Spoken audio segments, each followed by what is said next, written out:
Hello అండి. మే 15వ తేదీ నుంచి మే 26వ తేదీ వరకు సరస్వతీ నదికి పుష్కరాలని చెప్పి మనం ఇదివరకే చెప్పుకున్నాం. అయితే ఈ పుష్కర స్నానం అనేది ఎలా చేయాలి? ఈ పుష్కర స్నానం ఎలా చేయాలంటే, మనం విడిగా దూరం అయితే మన ఇంటి దగ్గర అయితే మన ఇంట్లో స్నానం చేసి ఎళ్తాం. వేరే క్షేత్రానికెళ్ళినప్పుడు అక్కడ మన ఇల్లు ఉండదు కదా! మనం ఏదైనా రూమ్ తీసుకుంటాం కాబట్టి, ఆ రూమ్‌లో మన కాలకృత్యాలని తీర్చుకొని, స్నానం చేసి, ఉతికిన బట్టలు కట్టుకొని, అప్పుడు నదికి వెళ్ళి మనం 3 మునకలు వేసి, సూర్యుడికి ఒసంగి, తర్వాత యమధర్మరాజుకి గూడా అర్ఘ్యాన్నివ్వాలి. ఎందుకంటే ఇది వైశాఖ మాసం గాబట్టి, మనం ఇంత ముందర కీర్తిమంతుడి కథలో చెప్పుకున్నాం గాబట్టి, అయితే ఈ పుష్కర స్నానం ఎలా జేయాలి అంటే, సంకల్పపూర్వకంగా చేయాలి. అంటే దేశం కా ఏ ప ఎక్కడున్నాం మనం ఈ దేశం చెప్పుకుంటాం గదా మనము.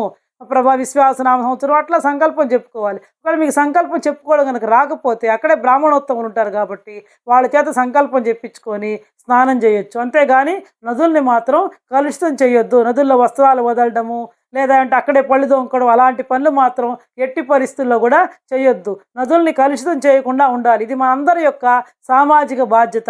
నదుల్ని కలుషితం చేయకుండా ప్రతి ఒక్కరూ గూడా పుష్కర స్నానాన్ని సంకల్పపూర్వకంగా ఆచరించి పుణ్యాన్ని పొందగలరని ఆశిస్తూ సెలవు తీసుకుంటున్నాను. ఓకే అండి. మళ్ళీ కలుద్దాం.